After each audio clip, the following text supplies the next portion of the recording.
Day. 100 years ago. Tanda na natin. Ma'am Sara Wala, Ma'am Sara Amy daw, sabi ni Senator Robin. Ay, Sandali lang. ko, si Robin talaga.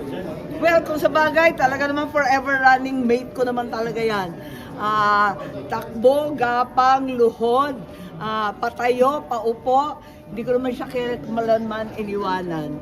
Ayun. So willing kayo mag-VP kay VP Sara pag tumakbo siya sa 2028? Hello, basta sunod-sunuran ako doon. Oo, so open ma'am. Ha? Open to VP. Hindi siya nag-announce, kaya muna siya. Kayo talaga.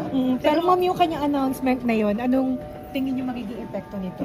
Eh maganda yan kasi nabibigyan ng pag-asa ang lahat ng tao dahil napakahirap ng panahon, ang gulo-gulo ng gobyerno, napaka-corrupt, wala pa rin china-charge, eh talagang ang tao galit na at naghihirap.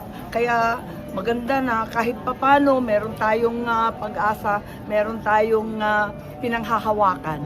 Ma'am, sir, officially considering running for VP ni Come, let's go. Pero kung pipiliin po kayo ni VP Sara ma'am, kung pipiliin kayo ni VP Sara. Thank you, maraming salamat. Daw nila Senator Robin ay Sara ay girl power daw ma'am. Pasaway si Robin.